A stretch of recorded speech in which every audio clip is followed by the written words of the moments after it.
JNU में कल देर रात्रि हुए बवाल, हिंसक प्रदर्शन और उपद्रव में गिरफ्तार सभी 14 प्रदर्शनकारी छात्रों को पटियाला हाउस कोर्ट ने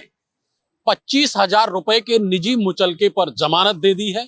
इसके साथ ही कोर्ट ने उन पर कुछ शर्तें लगाई हैं, जिनमें साफ तौर पे कहा गया है कि वो विवेचना में सहयोग करेंगे, सबूतों के साथ कोई छेड़छाड़ नहीं करेंगे और आगे से इस प्रकार की किसी भी घटना में इन्वॉल्वमेंट होने से बचेंगे। इस घटना की पृष्ठभूमि यह है कि कल जेएनयू परिसर में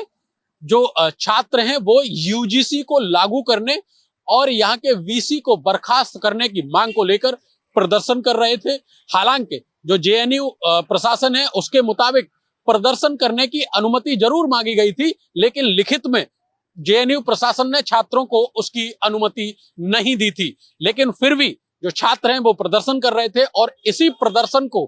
किसी भी प्रकार की अनहोनी से बचाने के लिए दिल्ली पुलिस भी लगी हुई थी। दिल्ली पुलिस के मुताबिक जब प्रदर्शनकारी छात्र कैंपस से निकलकर इंडिया गेट की तरफ मार्च करने को बढ़ने लगे तो यहीं पे सहयोगी दिलीप से कहूंगा एक बार वो दिखा दें, यहीं पे ये बैरिकेडिंग लगाकर उनको रोका गया। जब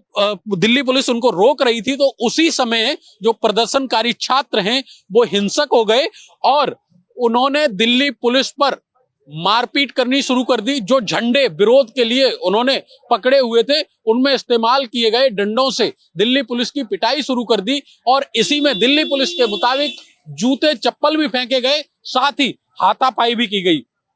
इस प्रकरण में कई एसीपी और एसएचओ किशनगढ़ समेत कई पुलिसकर्मी घायल हुए, जिनको उपचार के लिए जो सफदरजंग अस्पताल है वहां भर्ती कराया गया, जो उपचाराधीन है। इस मामले में जब दिल्ली पुलिस सभी 14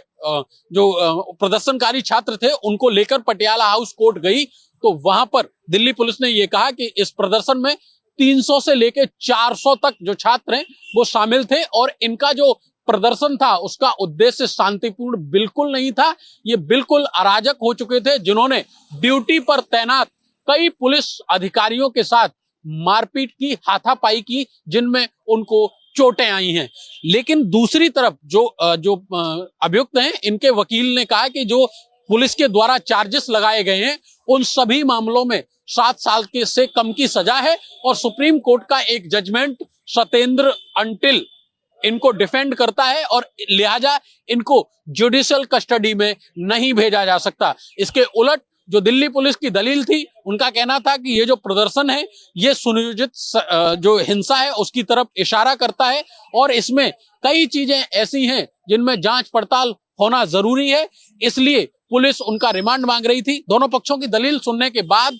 जो पटियाला हाउस कोर्ट है उसने दिल्ली पुलिस को कस्टडी देने या जो हिरासत में लिए गए छात्र थे उनको कस्टडी में भेजने से इनकार कर दिया, जिसके चलते सभी छात्रों को 25,000 रुपए के निजी मुचलके पर रिहा कर दिया गया। जो दिल्ली पुलिस की यहाँ पर जो कमजोर कड़ी निकल के आई वो यही थी कि दिल्ली पुलिस ने अपनी जांच में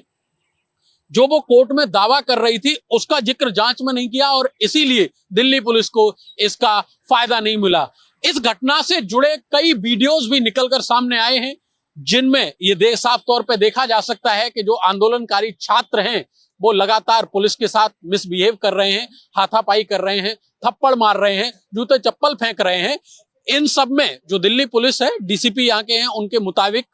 डीसीपी के मुताबिक कई टीमों का गठन किया गया है जो वायरल हो रहे वीडियोस और कराई गई वीडियोग्राफी से आंदोलनकारी ऐसे हिंसक छात्रों की पहचान कर रही हैं जिन्होंने पुलिस से मिसबिहेव किया और मारपीट की। इस मामले में अब तक कुल 14 लोग गिरफ्तार किए गए थे, जिनको अब जमानत पर रिहा कर दिया गया है। लेकिन दिल्ली पुलिस से जुड़े सूत्र बताते हैं कि इस मामले में तकरीबन 2 दर्जन से अधिक गिरफ्तारियां होना और बाकी है। फिलहाल दिल्ली पुलिस जांच कर रही है, अब जांच में क्या आएगा ये तो देखने वाली बात होगी, लेकिन जो शांतिपूर्ण तरीके से